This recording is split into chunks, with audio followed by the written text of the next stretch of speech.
안녕하십니까. 신경 선생님입니다. 자, 실법칙 드디어 시작을 합니다. 작년 시즌에 이제 이 강좌가 메가 히트를 기록했던 강의입니다. 선생님 강의에 메가 히트를 기록하는 강의가 몇 개가 있어요? 뭐야? 물론 전부 다죠. 그 중에서 특별한 메가 히트를 기록하는 강의들이 있어요. 뭐? 그렇지, 잘 알고 있네. 요 7법칙, 그리고 이제 1등급 여기서 결정된다라는 강의, 그 다음에 수능국어 20시간 만에 끝내기, 그리고 모든 문제의 답은 지문 속에 있다. 요 정도가 이제 선생님의 메가히트 강좌인데, 그 중에서 7법칙을 오늘 시작하도록 하겠습니다. 자, 일단 오리엔테이션입니다. 이 강의에서 도대체 우리가 뭘 배우게 되느냐? 7가지 법칙, 이렇게 해서 써 있는데, 자, 봅니다. 자, 이 강좌의 목표는 요겁니다. 선생님 종합교재에서 가장 많이 했던 말이 모문답, 이 말이죠. 모든 문제의 답을 지문에서 찾는 방법을 배웁니다. 이제 그 종합 강좌에서는 애들이 이제 답의 근거를 다 찾으면서 보여주는 이걸 많이 했는데, 근데 애들이 그러면 어떻게 하면 그 과정을 알 수가 있습니까? 선생님이 직접 답을 찾아가는 과정을 알려주세요. 이렇게 해가지고 탄생한 강좌가 요겁니다. 그래서 실제로 선생님이 모든 문제의 답을 지문에서 잡아내는 그 과정을 보여주게 될 그런 강의예요. 그것도 딱 7가지 법칙으로 분류를 해가지고 그 법칙대로 하면은 문제가 풀릴 수 있게 구성한 강의입니다. 자, 봅시다. 이런 학생들이 보면 됩니다.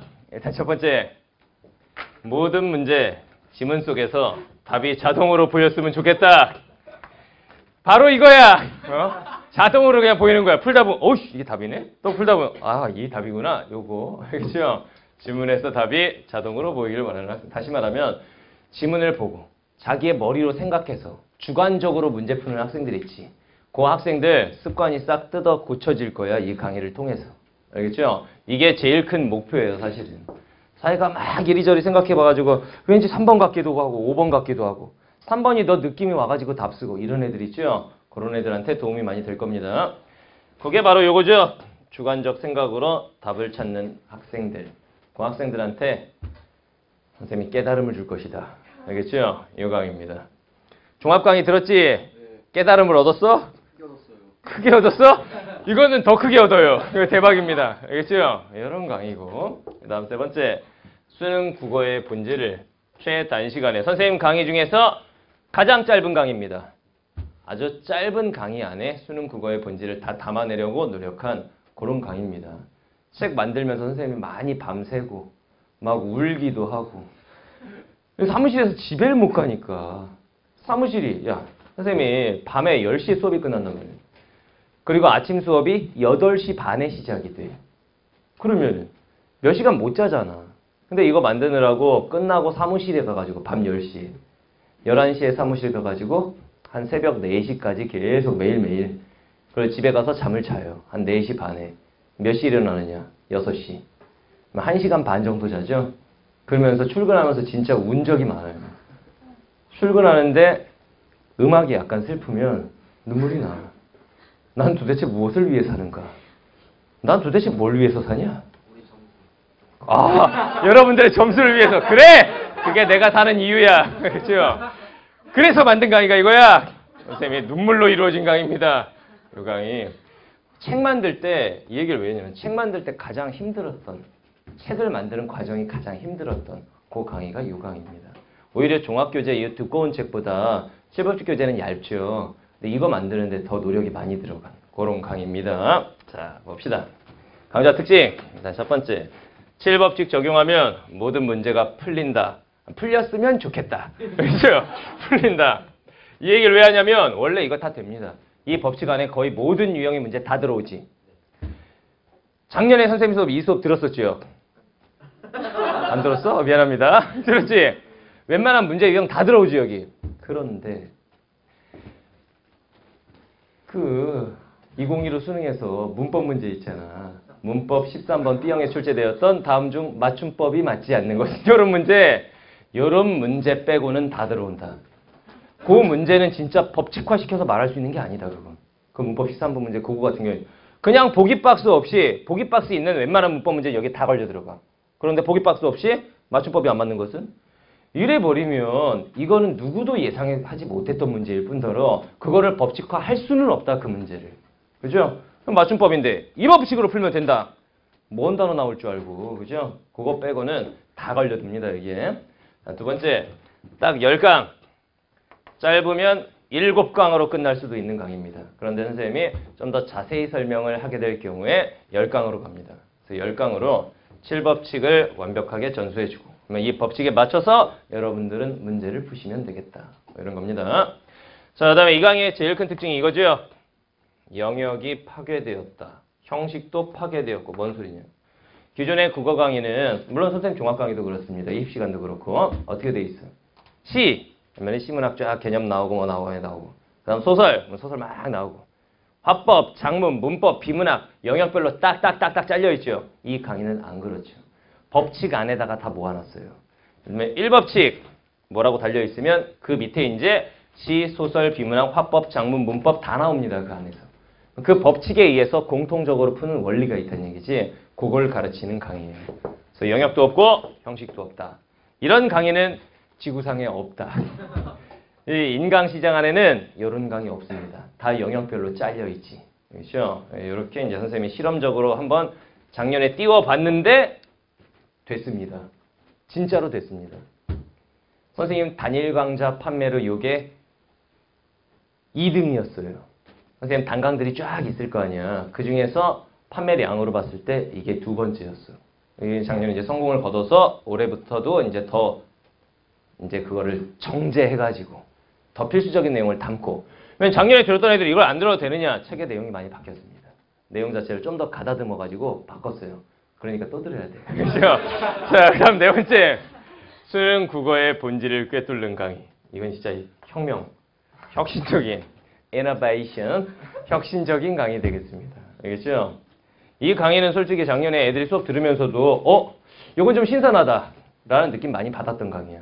알겠죠? 기존의 형식과 좀 틀이 다르기 때문에 혁신적이다. 아주 자부심이 드는 그런 강의입니다. 실제로 이 책은 지금 모 출판사에서 이걸 보고 연락이 왔습니다. 출판하자고. 거기다가 이제 설명을 더 덧붙이고 문제집 형식으로 해가지고 이거를 출판을 해서 그 출판사의 메인 교재로 홍보를 하겠다고 연락이 왔던 그런 강의예요. 그러니까 강의용 책으로 봤을 때는 이제 간결하게 돼 있고 그걸 이제 막 덧붙이고 덧붙여서 해서 책으로 만들자는 거야. 선생님이 일단 한번 튕겼습니다. 근데 아마도 하게 되겠죠. 나중에는 시중 출판으로 나올 수도 있는 그런 책입니다. 자, 다음 다섯 번째. 이거 내가 쓴 말 아닙니다. 우리 조교들이 썼습니다. 세상 어디에도 없는 간결하고 명쾌한, 그렇지. 선생님 조교들이 선생님 강의를 모니터링을 합니다. 선생님 강의를 쫙 이제 촬영을 해놓으면은 직접 사무실 가보면은 다 듣고 있어요. 각자 다른 강의를. 어떤 애들은 모문답 종합 강의 듣고 있고, 어떤 애는 20시간 듣고 있고, 어떤 애는 뭐 TCC 듣고 있고, 막 이래요. 그럼 걔네들이 뭘 하느냐? 보고서 작성해요. 거기다가 이런 부분은 이랬으면 좋겠고, 이런 얘기는 좀 하지 마요. 뭐 이런 식으로 애들이 막 적어놓습니다. 그랬을 때 애들이 진짜 간결하게 딱 떨어진다 라고 했던 강의가 요거. 알겠죠? 이 강의는 내가 만들었지만 참 좋은 강의입니다. 자, 강의 구성은 이렇습니다. 7법칙이라고 하는 게 뭐냐? 이거요. 수능에 출제되는 모든 문제 유형을 영역 파괴해가지고 법칙 아래 놓았다고 그랬죠? 그 법칙이 이런 겁니다. 일단 첫 번째는 내용 일치 문제 답찾기 법칙. 그래서 일치 문제는 비문학만 나오지 않습니다. 않습니까? 이런 또라이들이 있는데 아니다. 시에도 일치 문제가 나온다. 화법에 일치 문제 있냐 없냐? 뭔데? 어떤 형식? 뭔진 모르겠지만 있지? 있는 것 같지? 그런 것들을 다 정리해 주는 거야. 장문에 일치 문제가 있을까 없을까? 있습니다. 근데 물어보면 어떤 문제가 장문에서 일치 문제냐라고 물어보면 애들 대답 못합니다. 그런 것들이 다 여기 녹아 들어가 있어. 그래서 문법에도 있습니까? 문법에 일치 문제가 있게 없게? 있습니다. 이거 공부 좀 해보는 애들 분명히 알아. 여기 나온 개념이 뭔지 모르겠는데 이게 풀 수 있어. 보기박스 일치 형태로 해가지고. 그런 문제들이 어떤 유형의 문제들인지를 이거 다 보여주는 거예요. 실제로 문제 푸는 걸 보여주고. 알겠죠? 이런 거고. 그 다음 지문의 특징을 묻는 문제 답찾기 법칙. 지문의 특징을 묻는 이게 무슨 말일까? 이게 뭐게? 시에서는 표현상의 특징을 묻는 문제. 그 다음 소설에서는 서술 방식을 묻는 문제. 비문학에서는 내용 전개 방식을 묻는 문제. 화법에서는 말하기 방식을 묻는 문제. 장문에서는 글쓰기 전략을. 이게 다 출제되는 문제들이야. 그 문제들을 딱 법칙으로 만들어서 엿다 집어넣는 거야. 여기에서는 이제 개념을 좀 알아야 풀 수 있는 문제들 해가지고 실제로 개념 설명도 곁들여서 합니다. 여기서. 알겠죠? 그 다음 세 번째, 문맥 활용 문제. 시에서는 시어의 의미를 묻는 문제. 소설에서는 밑줄 딱 쳐놓고 중심 소재의 기능을 묻는 문제. 비문학에서는 A, B 밑줄 쳐놓고는 두 개를 비교하는 이런 것들이 있습니다. 전 영역에 다 있는 거야 이게. 알겠죠? 그거를 3법칙 안에다 딱 녹여가지고 이런 문제는 이렇게 푼다. 요거 알려주는 겁니다. 자, 다음 네 번째, 비교 대조형 문제. 이런 것도 요즘 대세죠? 가는 소설, 나는 시나리오 해놓고 두 개를 비교하라고 한다든가. 가는 현대시, 나에는 수필 해놓고 두 개 비교하라고 그러고. 비문학에서도 지문의 내용과 보기박스의 내용을 비교하여 문제 풀라고 그러고. 문법에서도 자료를 두 개를 줘놓고는 피동, 사동 두 개 줘놓고 그거 두 개 비교하라고 그래요. 이런 식의 문제들 각 영역마다 다 출제됩니다. 알겠죠? 그런 것들을 풀어내는 방법을 소름 끼치는데 이런 강의입니다. 알겠죠? 이런 거. 그 다음 다섯 번째, 추론 문제 답 찾는 방법. 이 추론 문제들 대표적인 문제들이 있죠. 시적 화자의 어떤 정서를 묻는 문제라든가 소설에서도 추론 문제들 많이 나오고 비문학에서 뭐 미루 알기 문제라든가 이런 것들 있죠. 역시 다섯 번째 법칙 안에 다 들어가 있습니다. 그 다음에 보기박스 문제 3점짜리 문제들이지. 시, 소설, 비문학, 문법, 화법, 작문 보기박스 안 나오는 데 있나? 다 나옵니다. 보기박스 껴가지고 3점 딱 타이틀 달려가지고 문제 나오죠. 3점짜리 문제를 쉽게 풀 수 있는 방법이야. 알겠죠? 여기서 이제 다 설명을 하고 그 다음에 시각자료 문제 답 찾기 방법. 표라든가 그래프, 그림이라든가 이런 형식으로 제시되는 역시 3점짜리로 많이 나오죠. 이런 문제들을 영역별로 이제 풀어내는 좀 쉽게 풀 수 있는 그런 방법 가르치는 겁니다. 그래프 문제는 이렇게 하면 풀 수 있다. 뭐 이런 것들. 그림 문제에서 잘 봐야 되는 건 그림이 아니라 이런 것들이다. 뭐 이런 것들 있죠. 여러분. 이 안에 다 넣어가지고 다 설명할 겁니다. 자, 이 강의를 듣는 학생들은 이런 혜택이 있습니다. 나도 모르게 혜택을 넣습니다. 사무실에서. 자, 일단 첫 번째. 수능 국어 필수 개념 베스트 5라는 강좌가 있습니다. 다시 말하면 이 강의는 개념만을 위한 강의가 아니지. 오히려 개념만 듣겠다라고 하면 종합 강의를 들어야죠. 이거에서는 시, 필수 개념 쫙 해갖고 막 다 설명하고 7법칙은 그런 강의가 아닙니다. 대신 요거를 이제 선생님이 촬영을 해놨죠. 작년 버전이긴 한데 개념이라고 하는 게 작년 개념과 올해 개념이 다르냐? 시적 화자의 정의가 작년하고 올해 바뀌었나? 이런 게 아니죠. 어차피 개념은 똑같잖아. 작년 요거 필수 개념 베스트 5 할 때 있었어? 요거를 이제 선생님이 작년에 촬영을 해놨습니다. 요거를 무료로 제공을 할 거예요. 알겠죠? 그럼 현강 학생들은 어떻게 하느냐? 어떡하지? 그렇지. 아이디에 넣어줄 거예요. 아, 똑똑하다. 알겠죠? 온라인 학생들도 이 강좌 구매를 하는 순간 이게 이제 자동으로 따라 붙을 거야. 알겠죠? 이 법칙에서 써먹으면 되는 거야. 이 법칙 배울 때 그래서 이제 개념을 알아야 풀 수 있는 문제들이다. 이렇게 나오거든. 그러면 필수 개념 베스트 5 짧은 강의로 5강이야. 알겠죠? 그거 다 듣고 나면은 진짜 초스피드로 필수 개념만 쫙 정리를 해줍니다. 그러고 나서 이제 이 법칙 보고 이런 식으로 가는 거야. 교재에 다 안내가 돼 있습니다. 자, 다음 두 번째. 이 강의 전범위에 대해서 손글씨 자료를 제공합니다. 선생님, 모든 강의가 다 그렇지 않습니까? 아니야. 선생님, 올해는 주력 강의들에 대해서만 손글씨 자료를 제공합니다. 모든 문제 답은 지문 속에 있다. 모문답 종합 강좌. 손글씨 줬어요, 안 줬어요? 이거 줍니다. 그 다음 7법칙. 이거 줘요. 그런데 주력이 아닌 강좌를 다시 말하면 선택 강좌들 있죠? 걔네는 올해는 손글씨 자료가 나가지 않습니다. 아니야. 그게 아니야. 그게 아니고 그게 뭐라 그래야 되냐. 너무 일이 복잡하고 너무 힘들어. 알겠죠? 작년에 선생님이 진짜 인강사상 최초로 전 강의에 손글씨를 다 제공했죠. 죽을 뻔했어요. 그거 만드는 게 보통 일이 아닙니다. 여러분들 그 손글씨에 들어간 정성을 보면 알 거야. 보통 일이 아니야. 물론 내가 죽어나는 건 아니지. 선생님 사무실 인력들이 사무실 작년에 직원이 8명이었는데 다 손글씨 하고 있어. 다. 다른 일을 못해. 다 손글씨 하고 있어. 막 야근하고 바로바로 올라가야 되니까. 나는 왜 죽어나느냐. 월급 주느라고 죽어나요. 월급 주느라고. 손글씨는 이제 주력 강의만 이제 제공을 하기로 했습니다. 이 얘기는 이건 주력 강좌라는 얘기야. 알겠죠? 전범위 다 손글씨 자료 제공합니다. 그 다음에 매주 1회 홈 모의고사 요거를 제공을 합니다. 요 두 가지, 요거까지 홈 모의고사를 이제 제공을 하는데 요거 같은 경우에는 작년에서 전면 개정됐습니다. 올해 이제 문제를 풀어보는 현장 강의 학생들은 알 거야. 작년하고 문제 다르죠. 이거 1년치 만들어 놨어요. 수능 끝나고 나서 진짜 죽을 뻔해서 선생님이 수능 끝나면 놀아야 되는데 물론 유럽 갔다 왔어요. 그런데 좀 더 길게 놀았어야 되는데 그러지 못하고 일단 1년치 모의고사를 쫙 이미 다 만들어 놨습니다. 알겠죠? 그걸 매주 1회씩 공개를 하고 이것도 손글씨를 제공을 할 거예요. 손글씨 나갑니다. 알겠죠? 자, 다음 네 번째, 각 법칙별로 문제은행을 제공합니다.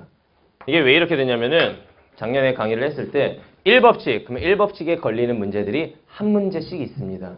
그냥 그거 설명을 들으면 저렇게 하라고 이거 다 알아들어.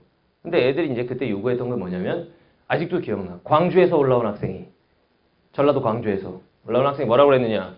문제의 양을 좀 늘려줬으면 좋겠다. 근데 문제의 양을 늘리면 책이 두꺼워져. 책이 두꺼워지면 책값이 비싸죠. 책값이 비싸지면 부모님들이 또 부담이 돼. 그러면 너희는 스트레스를 받겠지? 스트레스를 받으면 어떻게 돼? 뭐라고 그러는 거야? 이렇게 되는 거야. 그래가지고 요거를 따로 뺐습니다. 자료로. 알겠죠? 책은 간결하게 가되 그 풍부한 문제들을 법칙별로 1법칙 연습 문제 해가지고 따로 제공을 해줄 거예요. 요 세 가지는 어디서 보면 되느냐? 카페에서 보면 됩니다. 선생님 카페 주소는 네이버 신영균. 카페 주소를 나도 못 외웁니다. 그래. 네이버에다가 신영균이라고만 치면 안 된다고 그랬죠? 신영균 치면 누구 나온다고? 어떤 할아버지 나옵니다. 1928년생. 이투스 신영균 이렇게 치면 됩니다. 애들이 연관 검색어 가지고 네이버에 신영균 치면은 연관 검색어 1, 2가 뭐 뜨는지 알아? 신영균 재산 뜹니다. 애들이 보기엔 그 신영균이 나은 거 아니야. 신영균 재산 얼마나 많길래? 이렇게 생각한. 그 옆에 뭐 뜨냐? 500억 기부 뜨죠. 아니 도대체 재산이 얼마인 거야? 이렇게 되는데 야 5억도 없어.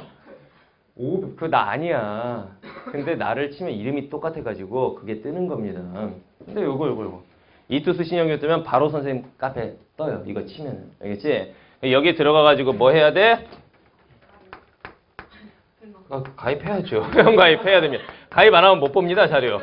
그리고 가입만 해도 자료 못 봅니다. 뭐 해야 됩니다. 등업해야 됩니다.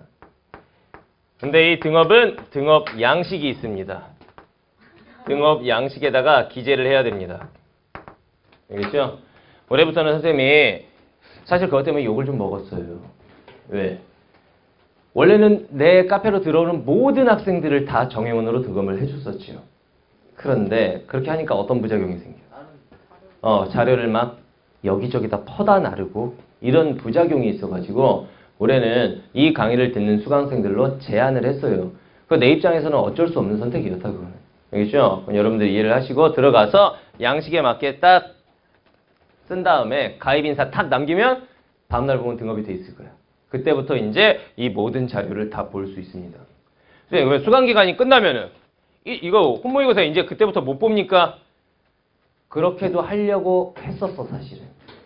왜냐 애들이 강좌 하나 딱 끊어놓고 1년 전체 이 고퀄리티 모의고사를 계속 받아보는 거야. 사무실에서는 선생님 사무실에서 낸 의견은 뭐였느냐? 이거는 좀 그렇다. 왜 애들이 그 모의고사를 1년치 풀 것만 생각해서 짧은 강좌 하나만 끊어놓고 1년 그냥 쫙 모의고사 그거 받아서 풀 수가 있다. 이런 얘기를 하더라고. 맞는 말이지 솔직히. 선생님이 뭐라고 그랬느냐? 이러면 또 내가 무슨 슈바이처 박사도 아니고 괜찮다. 뭐 어쩌겠냐. 그걸 뭐 또 등업을 준회원으로 내리고 뭐 하고 그러느냐. 그냥 한 강좌라도 들으면은 그냥 끝까지 가자. 이렇게 했습니다. 이런 선생님을 뭐라 그래? 그렇지. 그렇죠? 이렇게 해놨으니까 요거 잘 활용하도록 하세요. 알겠죠? 선생님 TCC나 이런 거 보면 이런 거 활용법들에 대해서 다 설명을 하고 있습니다. 자, 선생님하고 이제 실법칙 강의에서 만나가지고 진짜 모든 문제 유형별 풀이 방법을 다 알려줄 테니까 같이 열심히 해봅시다. 선생님은 여러분들 뒷바라지 열심히 하느라 장가도 못 갔습니다. 올해도 쎄 빠지게 뒷바라지 하고 올해 장가 갈 거야. 누구랑 할지 모릅니다. 진짜 아직도 몰라. 왜냐? 없어. 그런데 분명히 올해는 느낌이 있어. 선생님만 아니야. 분명히 선생님이 10년 운세를 볼 때 얘기를 했어.